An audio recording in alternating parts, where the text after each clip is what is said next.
Eh bien, bonjour à toutes et tous. Merci d'être avec nous pour cette première table ronde de la Good Week. Alors, je ne sais pas, on est 52 participants là ce matin, donc bienvenue.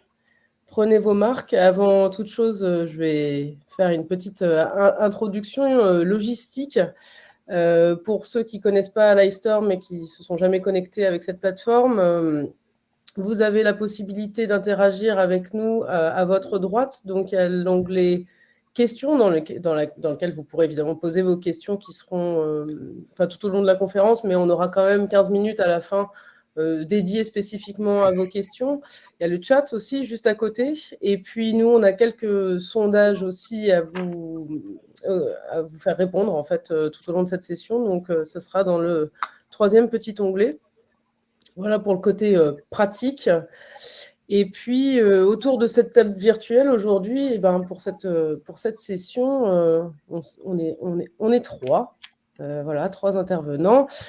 Pour commencer, Isabelle Kuong, qui est avec nous, qui fait partie du conseil en études, identité et stratégie de marque au CERFI, qui est le premier institut d'études et de recherche français dédié depuis 2004 à l'étude de la philanthropie.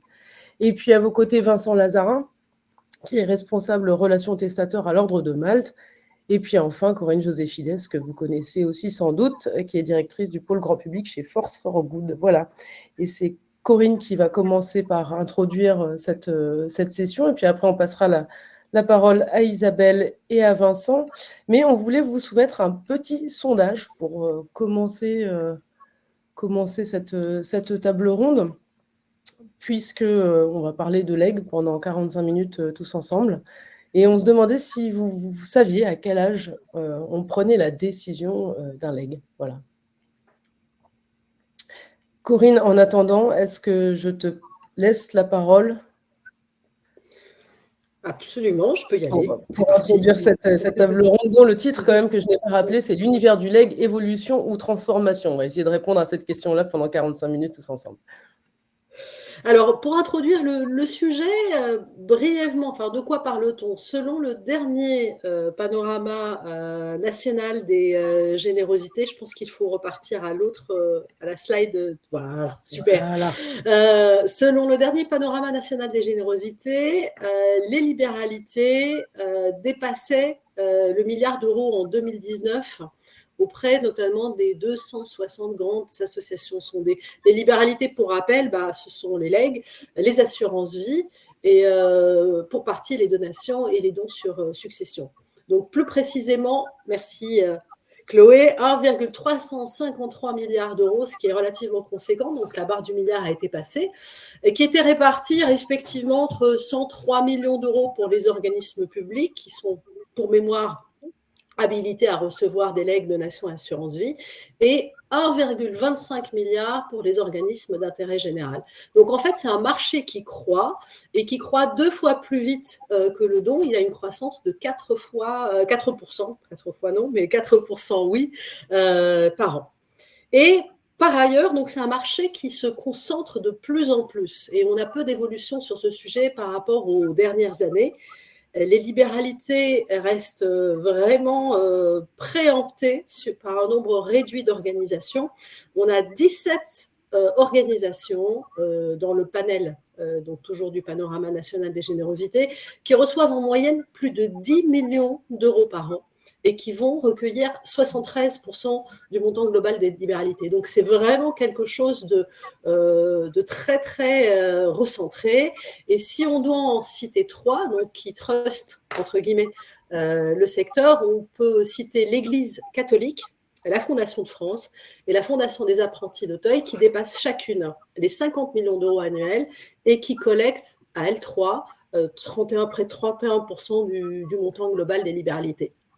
Alors bien sûr, on a les autres organisations et on a 29 organisations qui vont collecter chaque année entre 2 et 10 millions d'euros en moyenne et qui, elles, représentent près de 20% des libéralités reçues par le panel des générosités entre 2007 et 2019. Alors dans cette concentration, il y a quand même des thématiques particulières qui vont émerger et vous les connaissez sans doute, hein, je crois qu'il y a certains représentants de ces thématiques qui sont là aujourd'hui. Donc, les organisations qui soutiennent la recherche sont les premières bénéficiaires des libéralités, suivies de celles dont la mission est la solidarité. Alors, à titre de comparaison, c'est sensiblement différent dans le domaine du don, puisque dans le domaine du don, les organisations à caractère religieux vont arriver en tête, puis vont venir les organisations à caractère humanitaire.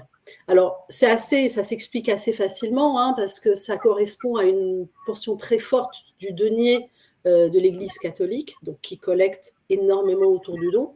Et puis d'autre part, c'est pas surprenant qu'on ait des organismes à caractère humanitaire qui soient dans le top 2 de collecte de dons, parce que les actions humanitaires relèvent souvent de l'urgence, d'où ces dons immédiats.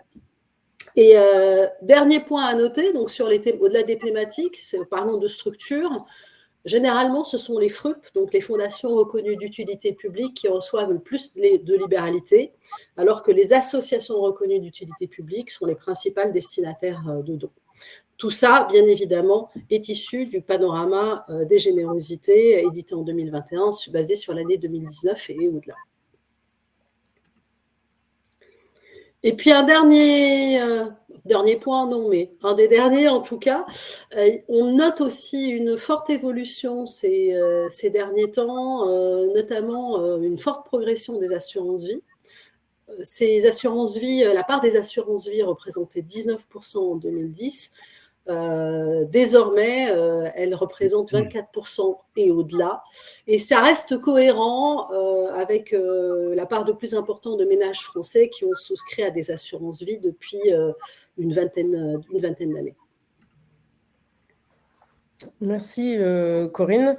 Alors, je ne sais pas, vu que ma prochaine slide, vous ne la voyez pas, mais moi je la vois, c'est la réponse à notre sondage. Je ne sais pas si je vous laisse encore quelques minutes avant de répondre à cette question. Qu'est-ce que vous en dites? On leur donne la réponse tout de suite, comme ça nous permet d'embrayer sur la suite peut-être. Eh bien, sachez que l'âge de prise de décision pour léguer, c'est 54 ans. Voilà. C'est 54 ans, absolument, absolument, Chloé. Et ça vient d'une étude déclarative, en fait, qui a été faite par l'Obsoco pour le compte de France Générosité. Ça a été publié en 2020.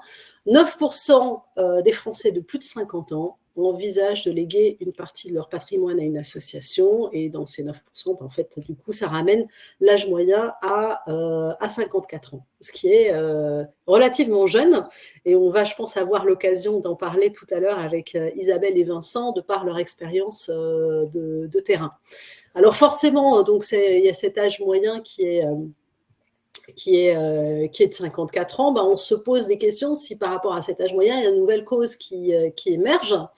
Et en effet, ça s'accompagne de nouvelles causes qui émergent. Vous allez voir, elles sont corrélées aussi pour partie à ce qu'on a vu en avéré. Là, on est sur du déclaratif. Donc, c'est des gens qui disent avoir envie de faire un don, alors que tout à l'heure, on parlait des gens, un leg, alors que tout à l'heure, on parlait des gens qui ont effectivement légué. Alors, on voit émerger très fortement la cause animale.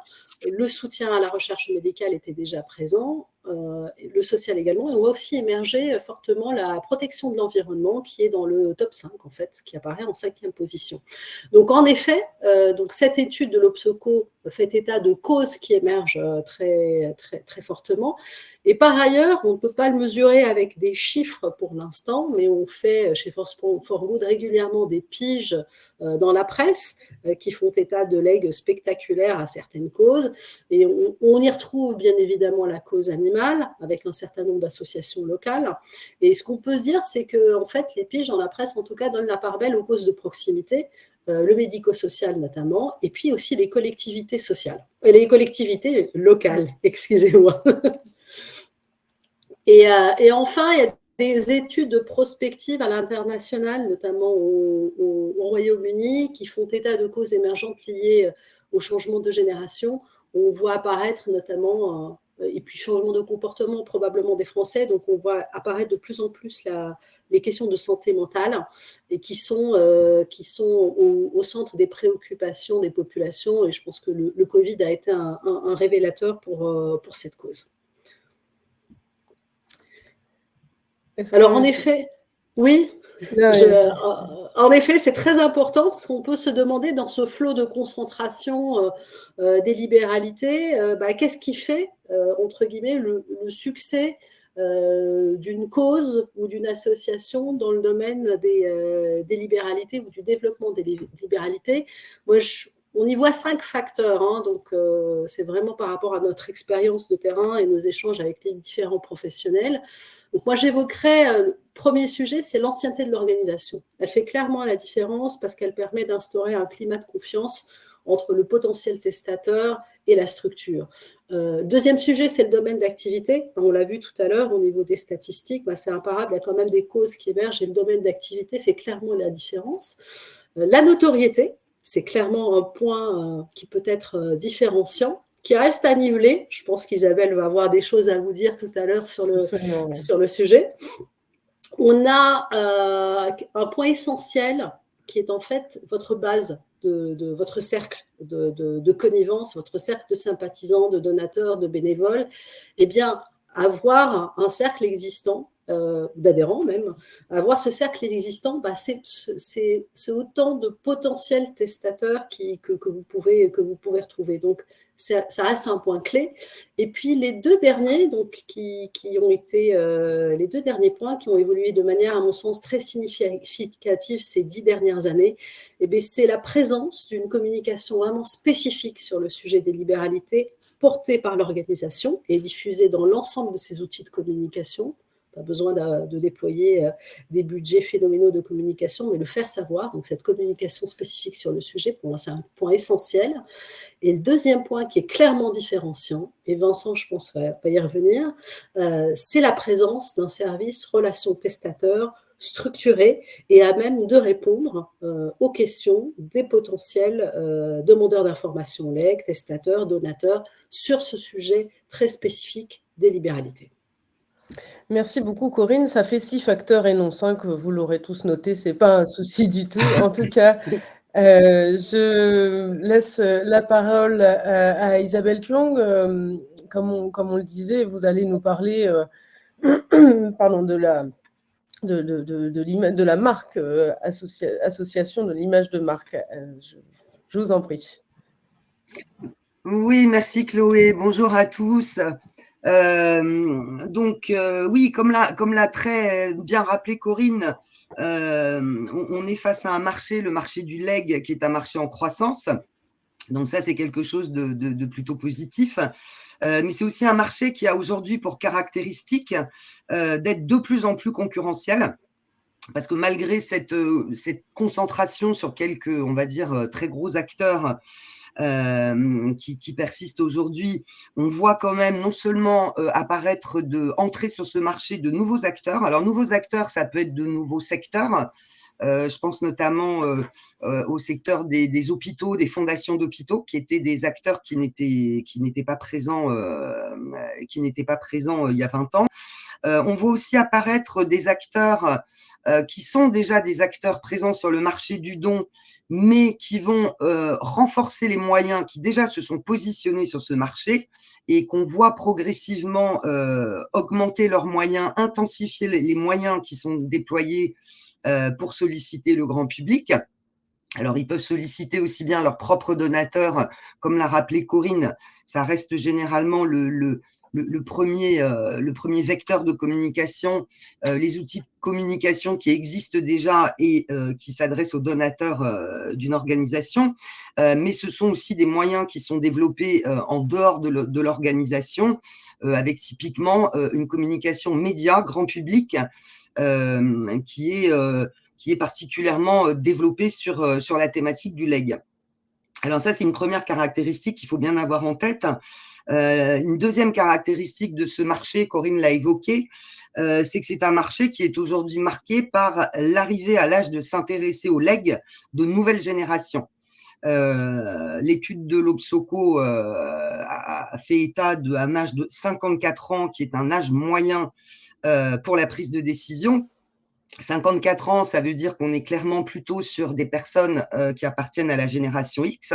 La génération X, on sait que ses attitudes et ses comportements en termes de dons sont très différents des comportements, des attitudes et des comportements des générations précédentes. Avec les boomers, on est dans une relation au don que nous, on a qualifié de don de responsabilité. Les matures, on était plutôt sur un don de devoir. La génération X entretient une relation au don qui est de l'ordre de l'engagement. Donc, tout ça, ça amène à se poser la question tout ça amène à se poser la question de finalement, dans ce contexte-là, la marque va avoir un rôle tout particulier à jouer. Voilà, donc parmi les différents enseignements que les différentes études que le CERFI a pu mener sur ce sujet au cours des dernières années, je voudrais vraiment revenir sur ce point qui est un petit peu particulier, qui est celui de la notion de marque et la notion de son rôle sur le marché du legs. Alors, quand on parle de marque, quand on pense marque, on a tous un petit peu tendance à d'abord penser notoriété.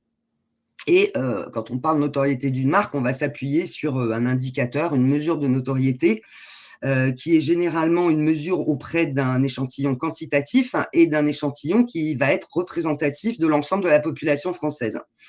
Mais en fait, une marque, certes, sa notoriété est une des dimensions à prendre en compte, mais une marque ne se résume pas à son taux de notoriété.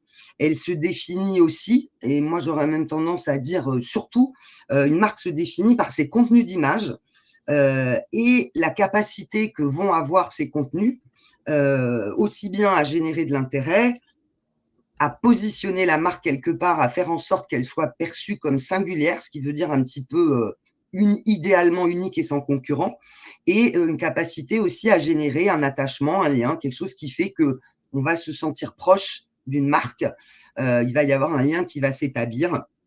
Voilà, donc la marque, c'est aussi toutes ces dimensions-là. Et je voudrais souligner un point en particulier, c'est que sur le marché du leg, on constate en fait, et ça c'est une constante depuis de très nombreuses années, c'est que parmi les plus gros collecteurs du marché, certains ont une notoriété assistée qui est relativement faible, qui est de l'ordre de 15% auprès d'un échantillon représentatif de la population française, ce qui est pas énorme, enfin ce qui est même pas beaucoup du tout. Et inversement, parmi les marques associatives qui sont aujourd'hui les plus connues auprès du grand public et qui ont, elles, des taux de notoriété assistés qui peuvent aller jusqu'à 80-90%, ce qui veut dire que 90% des Français connaissent, ne serait-ce que de nom, l'organisation, et ben parmi ces marques-là, certaines ne collectent encore aujourd'hui que des montants relativement modestes, des montants qui vont se situer aux alentours, qui vont être entre 3 et 6 millions, comme le citait Corinne, alors que parmi ceux qui ont dépassé la barre des 50 millions, il y en a dont la notoriété est relativement faible. Donc, quand on parle de marque, il faut bien avoir en tête qu'une marque, certes, il y a la question de la notoriété, mais il y a aussi et surtout les questions d'image. Il y a aussi et surtout les questions d'image. Alors, cette marque, quelle est son importance particulière? Quel rôle elle va jouer en particulier sur le marché du leg? Et en fait, nous, on s'est rendu compte, et ça, c'est vraiment une constante avec toutes les cibles qu'on a pu interroger. Alors, ça pouvait être des testateurs avérés, ça pouvait être des demandeurs d'infoleg, ça pouvait être des personnes qui ne se sont encore manifestées nulle part, mais qu'on avait, nous, identifiés comme ayant des profils de testateurs potentiels. Et ce qu'on a compris en interrogeant toutes ces personnes, c'est que le leg, en fait, est perçu comme un don, mais un don pas comme les autres. Donc, ça ressemble au don. Vu de loin, c'est sûr que la démarche est quand même assez similaire, mais c'est quand même un don qui a des caractéristiques. Et une des caractéristiques et une des dimensions qui va distinguer auprès des publics visés le leg du don, c'est le leg vient s'inscrire en fait dans une dimension temporelle qui est complètement différente. Le leg, en fait, c'est quelque chose qui est vécu, perçu comme venant s'inscrire dans une réflexion. Voilà, c'est un cheminement, quelque chose qui va s'inscrire dans la durée. C'est une décision, un choix d'organisation bénéficiaire qui sont mûrement réfléchis et qui sont un petit peu vécues, qui correspondent à ce que nous expliquent les testateurs potentiels. Le leg, c'est l'heure du bilan. C'est le moment où ils vont se poser, ils vont prendre un petit peu de distance, ils vont en fait se remémorer, ils vont faire le bilan de leur propre vie, voilà, tout simplement, et ils vont aller chercher dans cette vie ce qui les a marqués, ce qui a été signifiant pour eux, ce dans quoi finalement ils se reconnaissent le mieux, ils se définissent le mieux. Alors pendant toute cette période qui est quand même un temps de réflexion et pas que un temps de réflexion de rencontres avec des associations et de discussions, c'est aussi un temps de réflexion par rapport à soi-même. Pendant cette période qui va généralement s'étaler sur une période qui peut être plus ou moins longue, mais qui prend quand même un petit peu de temps, ces testateurs vont avoir une attention toute particulière à un prisme d'information. Parmi lesquelles, il va y avoir des informations qui sont de l'ordre du rationnel et des informations très objectives. Quelle est la taille de l'association? Quelle est son antériorité? Corinne l'a souligné, c'est vrai que c'est quelque chose auquel, à un moment ou un autre, ils vont être attentifs, ils vont se poser la question, mais cette organisation, cette association, cette fondation, elle existe depuis combien de temps? Ils vont chercher des informations sur quels sont les résultats produits. Qu'est-ce que cette association a fait concrètement, quelles sont ses grandes réalisations. Donc ça, c'est de l'ordre, ce sont quand même des informations relativement objectives, mais ils vont aussi être très sensibles à tout un prisme d'informations qui, elles, sont beaucoup plus subjectives et qui relèvent en fait de l'imaginaire, de ce qu'ils vont projeter et de ce qu'ils vont associer à une marque en particulier. Et ce qu'on a compris, nous, à travers tous ces entretiens ou ces groupes qu'on a pu animer, c'est qu'en fait, le testateur potentiel n'a pas tant besoin de savoir à quoi son legs va servir, mais il a surtout besoin, en fait, d'imaginer, de se projeter dans une réalisation.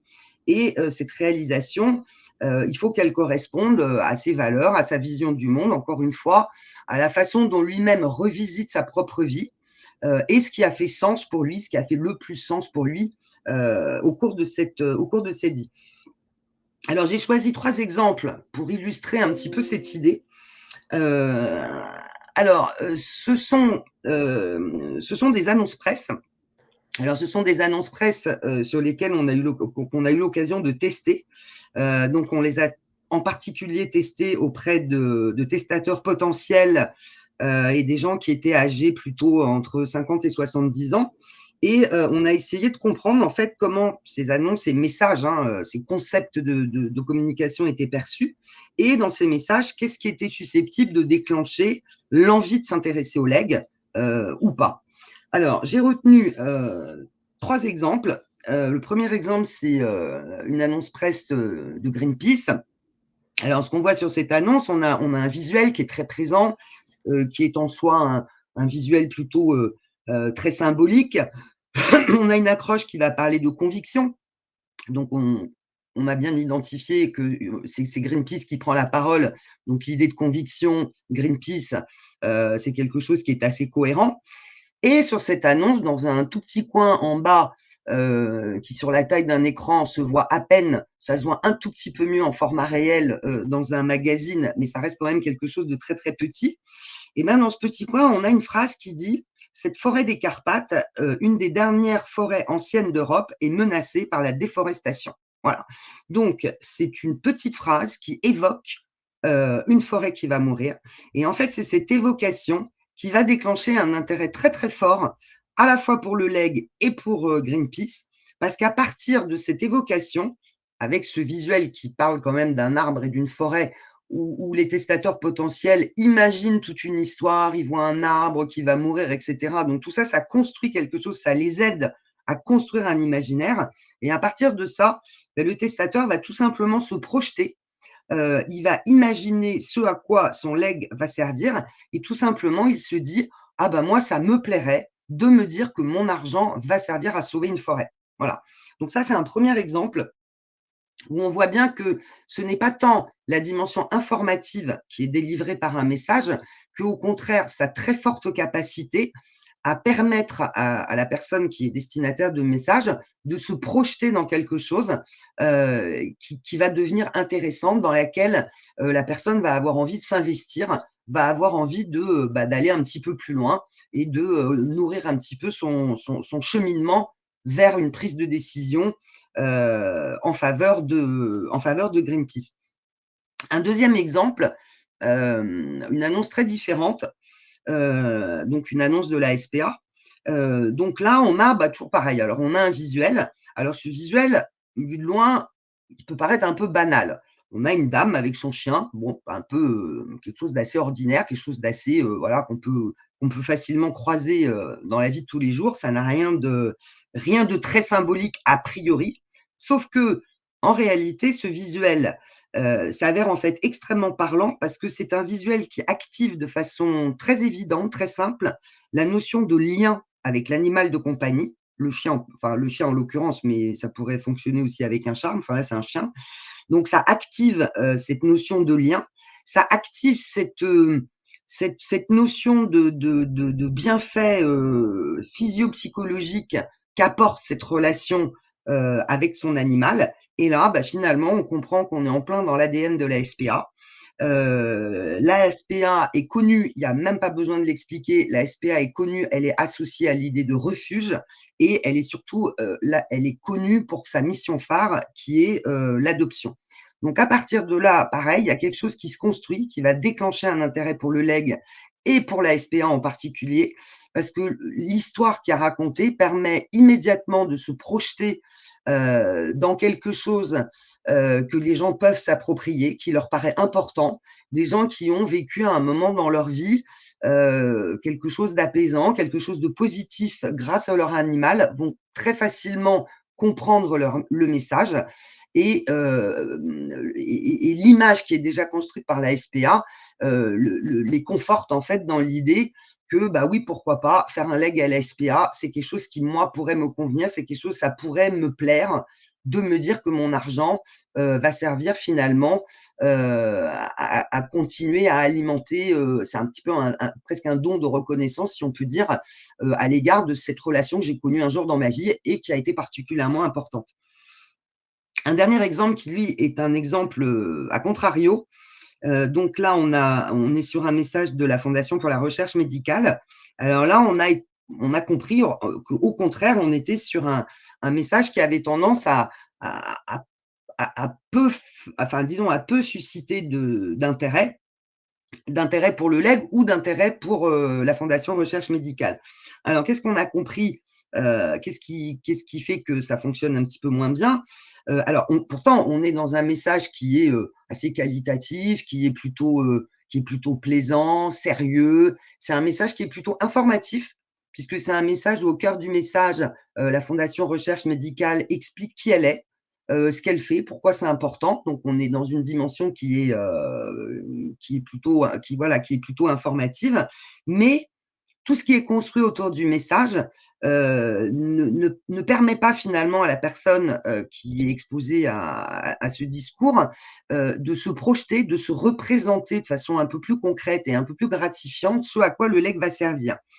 Il y a même quelque chose qui est de l'ordre de dire bon voilà, on est sur un visuel qui évoque les lignes de la main, clairement, on voit les lignes de la main, le mot est repris dans l'accroche. Et en fait, pour les gens qu'on a interrogés et qui connaissent déjà la Fondation Recherche Médicale, qui pour certains étaient donateurs à la Fondation Recherche Médicale, cette idée de ligne de la main, c'est un peu le contraire de la Fondation Recherche Médicale. On sait que la Fondation Recherche Médicale est plutôt un organisme rationnel, scientifique. Et là, l'histoire de ligne de la main, c'est presque, ça ne matche pas du tout avec la marque. Et donc là, on a un message qui, vu de loin, peut paraître extrêmement sérieux, bien construit, mais parce qu'il n'arrive pas à capitaliser sur l'image qu'on a déjà de la FRM, parce qu'il n'arrive pas à permettre aux testateurs de se projeter, d'avoir un imaginaire, mais finalement, c'est un message qui présente des limites dans son fonctionnement, contrairement à ce qu'on a pu voir sur Greenpeace et sur la SPA. Alors, à partir de là, qu'est-ce qu'on peut en conclure? Qu'est-ce qu'on peut moi, je dirais que ce constat, pour moi, c'est quelque chose qui invite très fortement quand on veut s'occuper de lait, quand on veut s'intéresser au développement de ces ressources par le leg, je crois que se poser la question de son identité de marque, ça me paraît quelque chose d'assez fondamental. Se poser la question de son identité, encore une fois, c'est se demander qui on est, mais c'est surtout se demander comment on est perçu. Je crois qu'on a échangé sur ce point avec Vincent. Je pense que Vincent en reparlera. Entre ce qu'on dit être, ce qu'on pense être, en tout cas les messages, les dimensions informatives que toute association ou fondation délivre aujourd'hui, et ce qui est capté de l'autre côté, c'est-à-dire ce qu'au final ça a construit en termes d'imaginaire, on a parfois un peu des surprises ou ce que ça a construit dans la tête des gens, c'est pas forcément exactement ce qu'on a écrit noir sur blanc. Donc je pense que c'est important de se poser cette question-là, de façon à essayer à capitaliser sur les dimensions.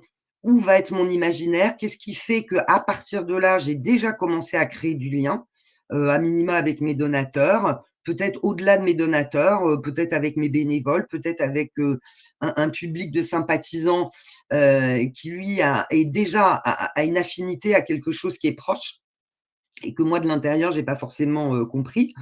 C'est pour moi aussi un constat qui invite je dirais, à oser se démarquer.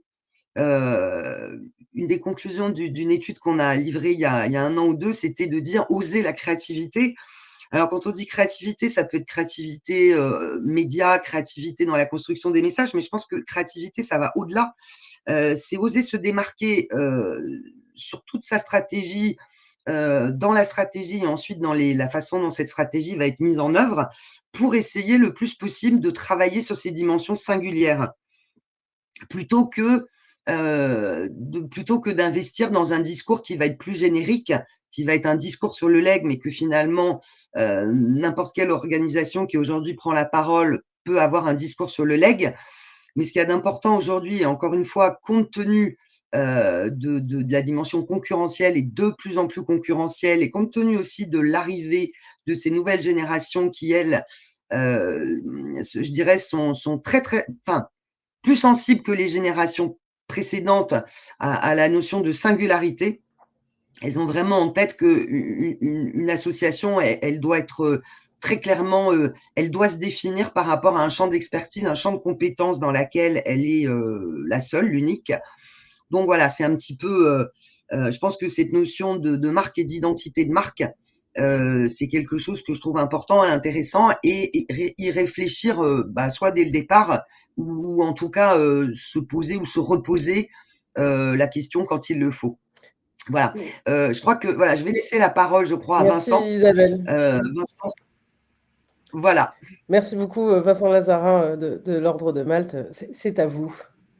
Je suis un peu l'illustration de tout ce que vient dire Isabelle, hein. Donc là, je porte fièrement ma marque, celle de l'Ordre de Malte France, qui parle peut-être pas à tout le monde, et c'est pas très grave. On l'a vu qu'il y avait d'autres facteurs importants qui pouvaient être utiles dans notre communication par rapport au leg, notamment l'association Ordre de Malte. C'est une association quasi centenaire et qui est elle-même affiliée aux plus anciens organismes caritatifs au monde. Et ça va être un véritable atout dans ma communication, parce que je vais pouvoir... l'histoire du testateur, l'histoire personnelle de la personne va s'entremêler à la propre histoire de l'association. Et je vais avoir des testateurs qui vont arriver quasiment par transmission familiale. Quand ils étaient petits, voilà, ils avaient un membre de la famille qui participait à la quête annuelle contre la lèpre, ou alors ils avaient un grand-oncle chevalier de l'Ordre de Malte. Donc là, j'ai tout un imaginaire ultra puissant qui va m'être particulièrement utile dans ma communication. Et précédemment, j'ai appartenu également à une autre marque forte pour d'autres raisons, qui est la SPA. On m'a peut-être reconnu. On vous a vu sur le flyer, Vincent, que Isabelle a montré. Et la SPA, elle bénéficie d'une très grande notoriété. C'est une cause que qu'a dit Isabelle, qui est très actuelle. L'animal est vraiment un acteur aujourd'hui de notre société. Je vous renvoie à ce petit chat qui est mort sous les roues d'un train qui a été repris par tous les médias. Et donc, qu'est-ce qui fait qu'on va pouvoir se démarquer par rapport à sa marque, par rapport à cet univers concurrentiel? Il y a le testateur, souvent, il est ancré d'abord dans un univers d'une cause. Par exemple, le testateur de la SPA, il va plutôt se retrouver en concurrence avec 30 millions d'amis, la Fondation Brigitte Bardot. Le testateur de Handicap International, qui est plus sur la solidarité internationale, il va plutôt se retrouver avec des organisations comme MSF, Médecins du Monde, enfin des ONG. Celui de l'Ordre de Malte, lui, va plutôt se retrouver sur des associations catholiques, Auteuil, les petits frères des pauvres, les diocèses. Donc, en général, le potentiel ou futur testateur, il est quand même déjà dans un univers, dans une cause. Et qu'est-ce qu'il va faire ensuite? Qu'il va choisir votre marque plutôt qu'une autre. Ça va se jouer sur d'autres critères encore, notamment celle de la relation, la capacité à chaque organisation à créer un lien fort. Et donc, si je caricature, si je simplifie, c'est là qu'intervient le rôle du chargé de relations testateur. Le potentiel testateur, il a besoin d'entrer en relation et d'avoir confiance en cette relation. Donc, il faut être en capacité d'être disponible, réactif, pour répondre rapidement à sa demande. Lorsqu'il entre effectivement dans ce long processus de projet, de réflexion, il n'a pas forcément le temps d'attendre. Et si vous n'êtes pas là, il va aller voir une autre organisation. Donc ça, c'est un élément qu'il faut évidemment prendre en compte et lutter contre l'idée des fois de nos gouvernances que le legs, quelque chose qui tombe tout seul du ciel. Effectivement, il y a toujours des testateurs qui très vite ont le choix le choix se fait très tôt d'une organisation. Hein. Et là aussi, j'en vois à ce que pouvait dire Isabelle, parce qu'il y a ce décalage entre l'idée qu'on se fait de sa propre marque et de la perception que s'en fait le public. Et on peut se retrouver avec des personnes qui ont des comportements quasi irrationnels à un moment donné, dans leur passé. Ils vont être confrontés à cette marque et cette rencontre va à jamais les marquer, va être déterminante, si bien que cet événement fort va les conduire longtemps après à faire un leg. Et au final, cette personne, vous allez vous rendre compte en discutant avec elle que finalement, elle ne vous connaît pas bien. Elle ne connaît pas bien votre marque, mais ce n'est pas grave. Et quand vous lui demandez pourquoi elle a choisi votre structure, elle a beaucoup de mal à l'expliquer. Ça lui paraît juste évident.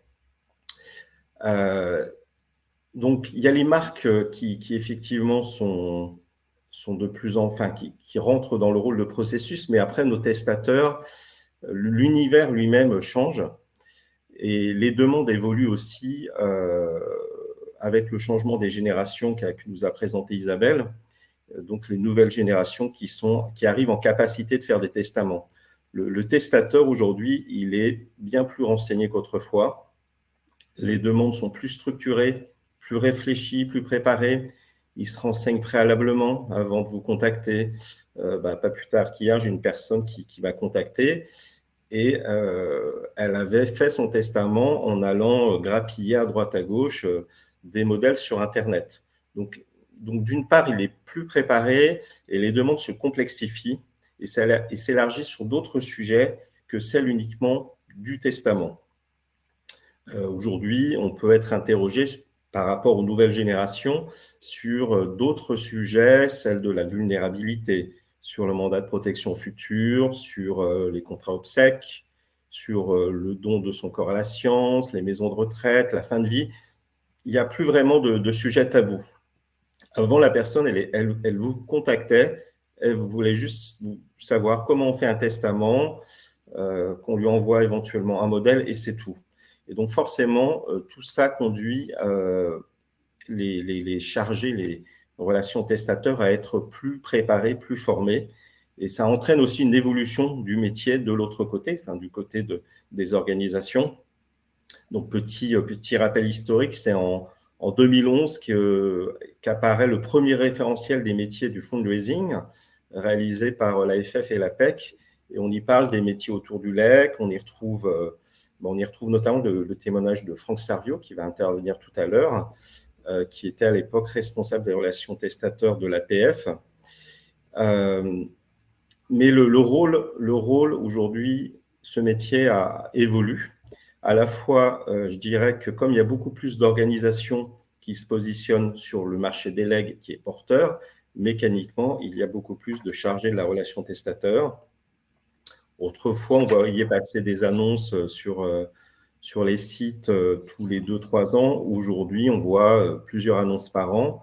Et les organisations, dans leur grande majorité, ont compris l'importance de se positionner et de développer les legs et d'avoir un point d'entrée sur la relation. Après, les budgets ne suivent pas toujours encore, mais j'imagine aussi, Corinne, que tu es de plus en plus sollicitée sur ces questions-là, sur les appels d'offres. Absolument. De plus en plus de demandes sur le sujet très spécifique des legs, je confirme. Merci. Donc, le métier s'est développé et professionnalisé. Et les chargés de relations testateurs n'ont plus exactement les mêmes profils. On avait beaucoup d'hommes. Aujourd'hui, on a surtout, c'est très féminin.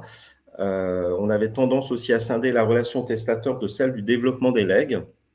Ça existe toujours, mais en majorité, le chargé de relations testateur a souvent plusieurs casquettes, donc celle du développement et celle de la relation testateur, ce qui n'est pas toujours évident, voire d'autres casquettes. Il peut être aussi en charge des grands donateurs, voire gérer des successions dans des plus petites structures, ou carrément, il va gérer tout le processus du début jusqu'à la fin. Et aussi, dans les plus grandes organisations qu'on a nommées, on voit apparaître des duos, en privilégiant parfois des duos mixtes, hommes-femmes, pour avoir une offre plus grande. Donc, le métier, je dirais, s'est complexifié. Il se complexifie par la demande des testateurs, mais aussi parce que les organisations vont commencer à avoir en tout cas certaines, des objectifs de recrutement ou de performance, qui est compliqué lorsqu'on est dans du relationnel, mais elles vont demander d'avoir X testaments par an ou X promesses de legs par an. Du coup, les chargés de relations testateurs doivent gérer des fichiers qui sont de plus en plus importants, de plus en plus volumineux, ce qui pose une difficulté, c'est comment concilier une relation toujours de qualité, individualisée, tout en recrutant de plus en plus de deals, des demandeurs d'informations legs et de testateurs. C'est aussi pour cette raison qu'est apparue la problématique d'avoir des outils dédiés, comme celle d'avoir des bases CRM qui autrefois étaient juste des bases de gestion donateur, mais qui n'étaient pas du tout faites pour la relation individualisée. Et donc, on a vu d'avoir des bases qui sont des pense-bêtes pour programmer vos rendez-vous, avoir des alertes, historiser les comptes rendus de vos rencontres. Et ça a conduit Franc Générosité en 2019 à lancer un appel d'offres pour proposer un outil type sur le marché. Et on a vu effectivement plusieurs sociétés du coup se proposer des solutions. Donc aujourd'hui, on est dans un écosystème qui est favorable, où le sujet de la transmission n'est plus un sujet tabou ou réservé à une petite fraction de la population. Il s'est vraiment démocratisé. C'est devenu un sujet de société et qui est d'ailleurs repris de plus en plus par les médias, que ce soit en presse, radio, télévision. On a de plus en plus d'articles. Je vous renvoie là aussi au JT de 20h de TF1 du 17 janvier dernier. Donc, c'était quand même assez particulier. C'est quelque chose qu'on n'aurait peut-être pas vu il y a quelques années, où on voit tout le processus de traitement des legs chez les petits frères des pauvres et le Secours catholique, comment les testateurs sont accompagnés. Je pourrais vous citer d'autres exemples. Vous avez l'hebdomadaire d'information catholique La Vie qui publie chaque été depuis 2015 un dossier sur les legs. Donc, ça prouve que c'est vraiment un sujet qui intéresse.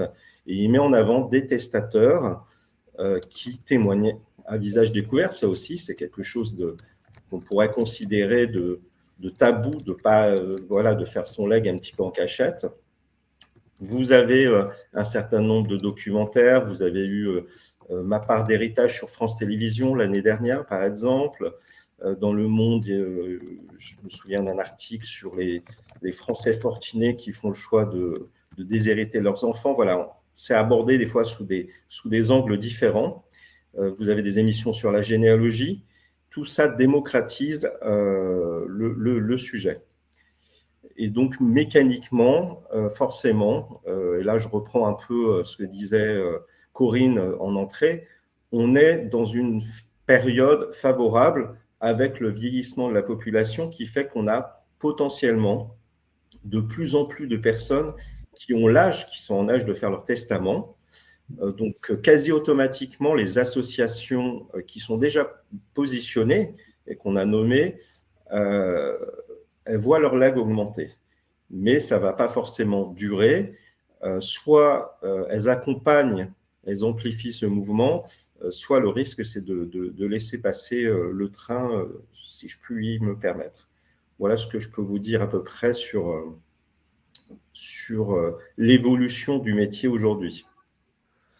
Merci Vincent. On arrive à la fin de cette conférence et on va bientôt passer aux questions. Pour l'instant, il n'y a pas de questions. Donc, est-ce que, en attendant, il y a une chose que vous n'avez pas évoquée, Vincent, et dont nous, on a parlé entre nous quand on a préparé cette table ronde, c'était sur justement la relation avec le testateur quand vous changez d'organisation. Comment on fait pour... vous expliquez quand même ce lien qui est assez particulier entre vous et le testateur, comment on garde une distance nécessaire et puis comment on transmet, en fait, d'une certaine façon, quand on change d'organisation. Alors, quand on entre dans ce métier, normalement, on y entre pour un certain nombre d'années. Ce que n'ont pas toujours conscience les gouvernants, c'est qu'on s'installe dans le temps puisqu'on va accompagner une personne et on voit les prises de décision sont de plus en plus tôt. Donc, on est censé rester un certain nombre d'années dans l'organisation. Si malgré tout, on est amené à partir, le minimum syndical qu'on puisse faire, c'est informer la personne, présenter son successeur pour que la transition soit la plus douce possible et que le testateur ne soit pas déçu, surpris, parce que parfois, effectivement, si la relation devient trop puissante, vous incarnez l'association, quasiment, l'organisation, et il va se sentir trahi. Et au final, il risque de revenir sur ses dispositions. Donc, c'est vraiment très important, quand c'est possible, de faire une transmission à ce niveau-là. Après, je reviens juste aussi sur ce que disaient Isabelle et Corinne. C'est vrai qu'aussi, effectivement, certaines organisations qui ont une grande notoriété aujourd'hui ne sont pas forcément celles qui collectent le plus de legs. Et je pense à des organisations qui ont des notoriétés quand même assez extraordinaires, les Restaurants du Cœur, la FM Téléthon, qui a son 36e Téléthon, à Handicap International. Ce sont des organisations qui sont jeunes à l'échelle d'une vie, qui ont à peu près 40 ans, et qui se sont d'abord positionnés assez naturellement sur la collecte des dons, qui ont des progressions très, très importantes sur les legs.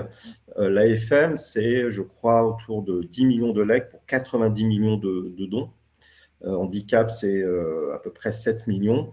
Voilà, par exemple, l'Ordre de Malte, qui est beaucoup moins connu, fait 12 millions de legs. Donc, mais ces organisations sont en train de progresser fortement. Merci Vincent. On a beaucoup de questions qui arrivent. Alors, la première, c'est quelle est la source des 6 facteurs qui influent les libéralités ?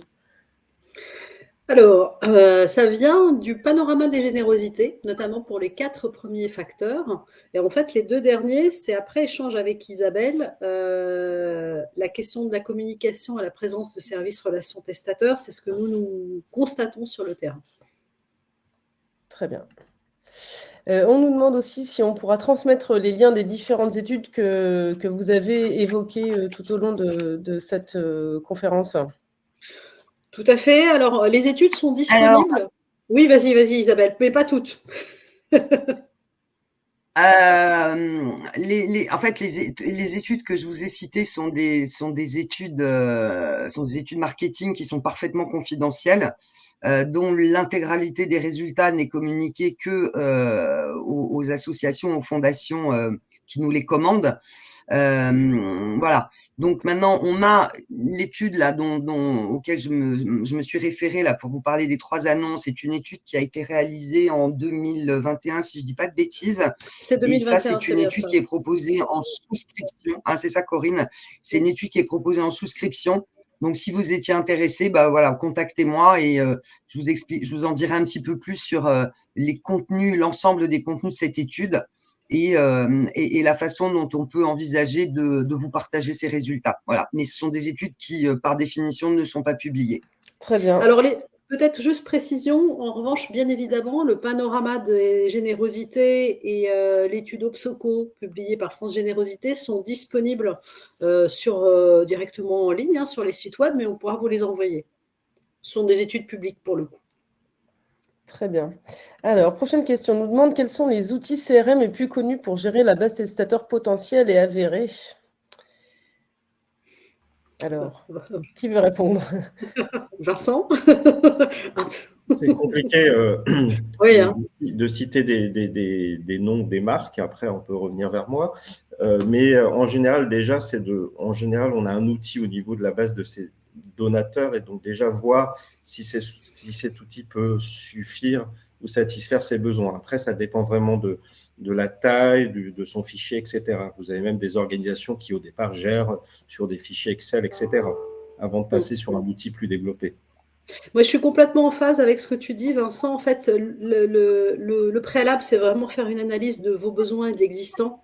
Et puis, en fonction de ça, identifier si ce que vous avez convient ou s'il y a d'autres outils à identifier qui seraient plus en adéquation avec vos besoins sur le marché.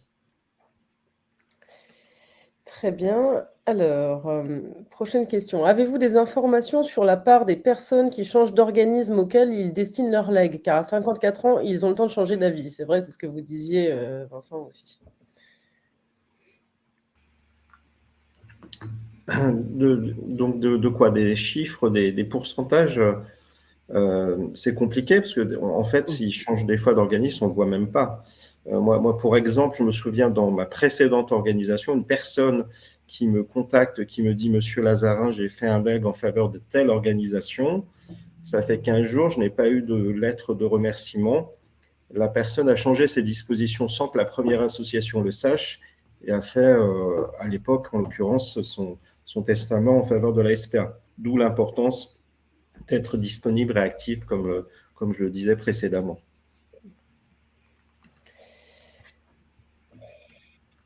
Ensuite, relation testateur. Concrètement, comment faites-vous pour initier et développer le lien, l'entretenir une fois que le testateur a confirmé qu'il va faire un leg?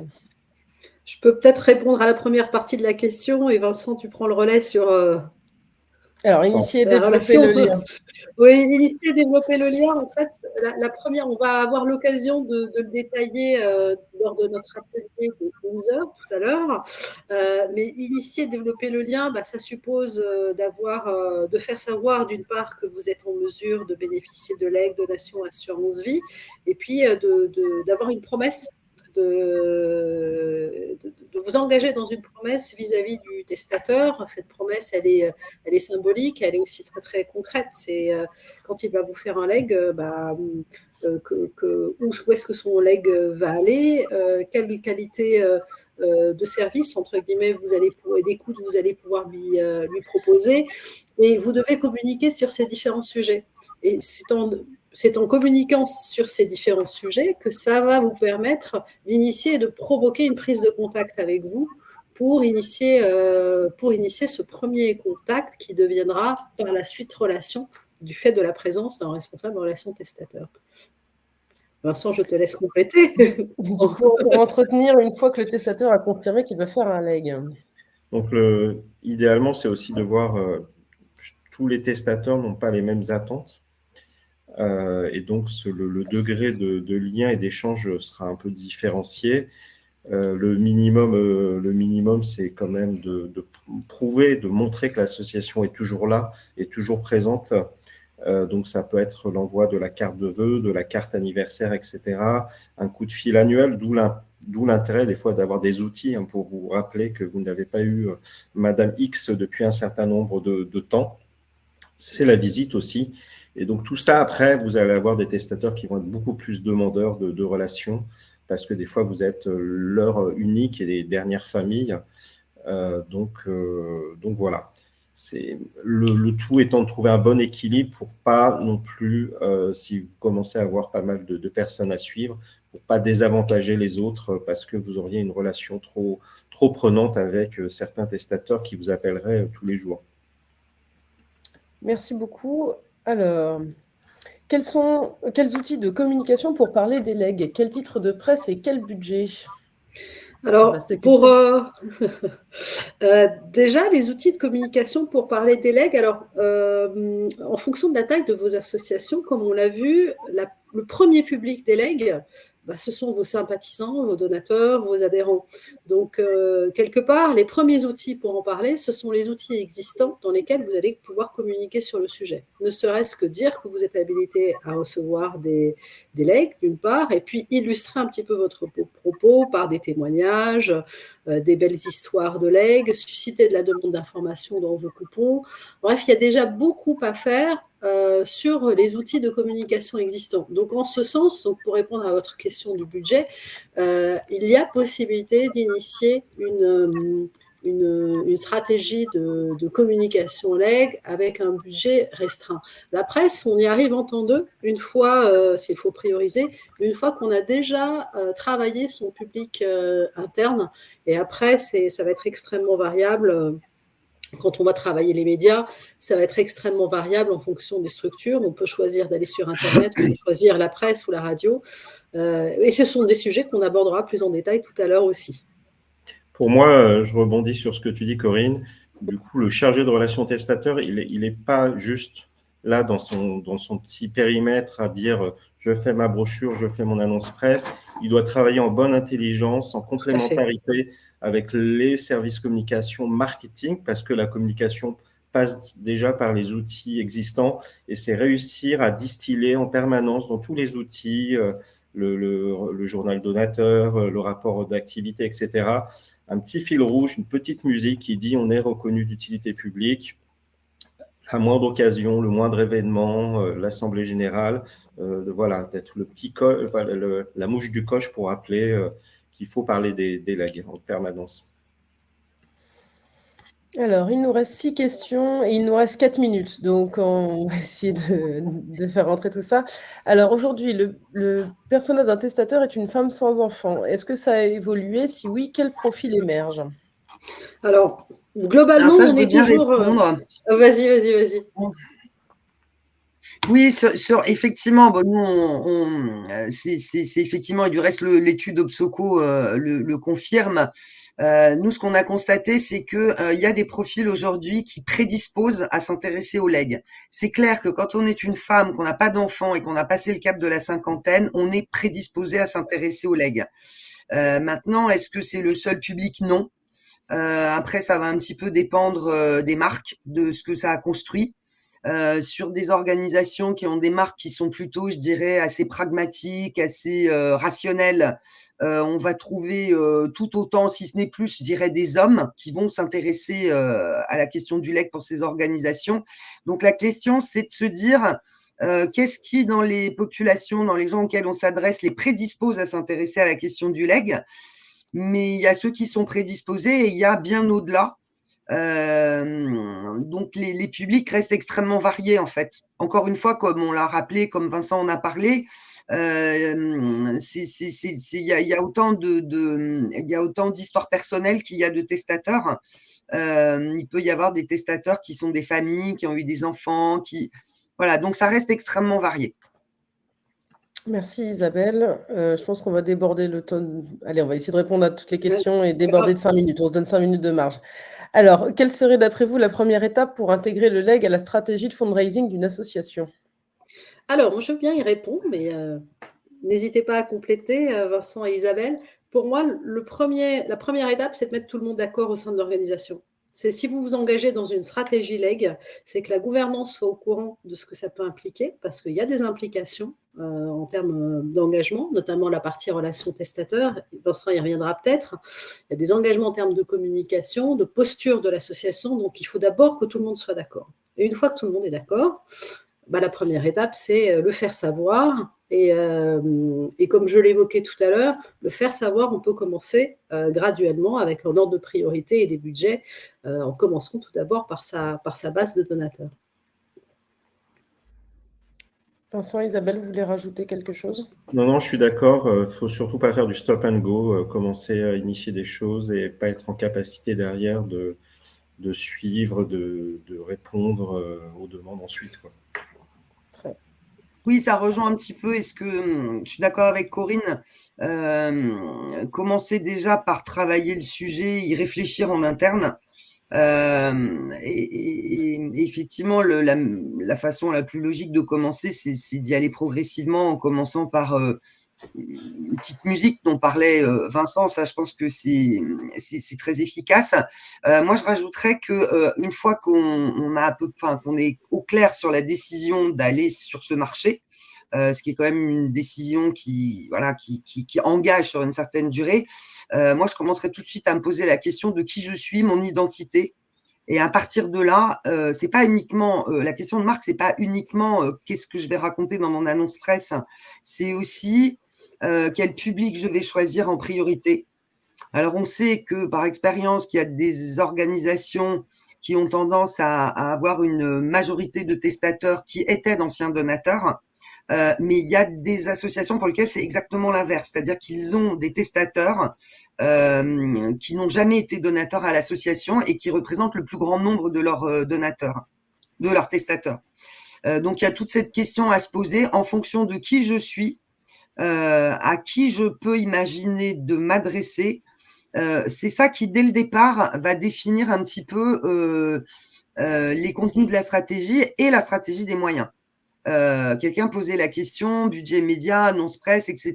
Il y a des cas où ça va être un outil intéressant parce que ça répond à une stratégie, et il y a des cas où il n'y a pas du tout besoin de ça. Ça va pas du tout, ça va rien apporter de plus.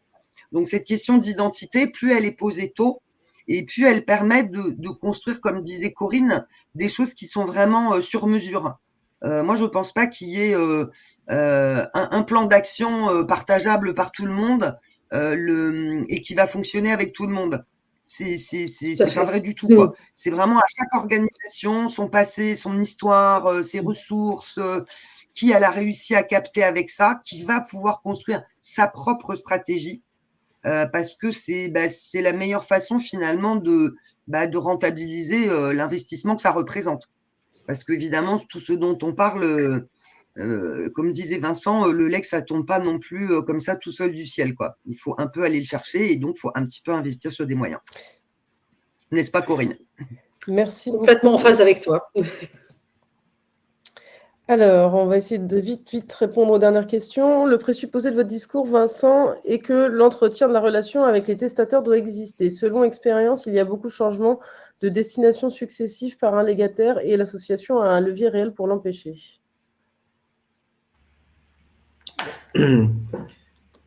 Jusqu'à présent, je dirais que les organisations ne se posent pas, c'est le problème des gouvernances qui ne se posent pas forcément cette question de projection dans le temps sur le fait que normalement on s'engage pour un certain nombre d'années si on veut correctement accompagner le testateur. Donc c'est une vraie problématique, une vraie difficulté, puisque quand on est jeune, on n'a pas forcément envie non plus de rester dans une seule organisation toute sa carrière, quoi. Très bien. Et petite question, quelle est la cible des assurances vie?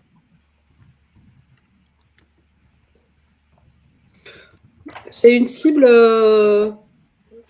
relativement large.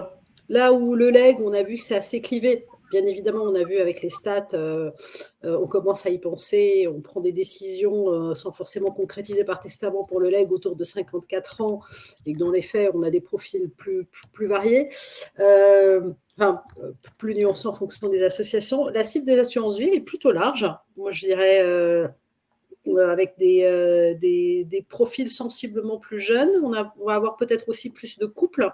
Et c'est la grande c'est un produit, entre guillemets, plus facile que le lait dans la mesure où ça sort de la succession, d'une part, et puis une grande facilité à changer de bénéficiaire via notamment la clause bénéficiaire. Donc, on peut imaginer que c'est une cible plus jeune et plus variée que celle des legs.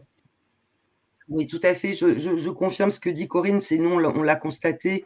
L'assurance vie, c'est une étape qui est, vous allez dire, qui est vécue comme moins engageante. Bon, même s'ils savent que on peut à tout moment revenir sur un testament, il y a une perception de quelque chose qui est beaucoup plus facile d'accès. Une assurance vie, on va voir son banquier, on va voir ça rentre beaucoup plus dans le quotidien des gens. On n'est pas obligé d'aller voir un notaire, on n'est pas obligé de. Donc, je crois que oui, effectivement, nous, on a constaté que c'était un produit plus facile d'accès et qui donc va intéresser les plus jeunes, ou plus facilement les plus jeunes des personnes qui sont prêtes à s'intéresser à la question du leg. Très bien, ça marche. Merci beaucoup. Il y avait juste une dernière intervention. Claire Génevreux, qui participe à cette conférence en public, nous dit qu'elle a fait un sondage auprès du groupe Relations Testateurs concernant le CRM, et je lui ai demandé de mettre le résultat de ce sondage dans le chat, si possible, en espérant que ça arrive vite, puisqu'on a dépassé quand même de 5 minutes le temps imparti. En tout cas, merci. On a une dernière question. Est-ce qu'on a le temps d'une dernière question? Peut-être pas. C'est trop tentant, mais allez, je la mets une dernière très vite. Avez-vous constaté une hausse de legs en faveur de nombreuses causes contre une concentration plus forte avant, testament avant?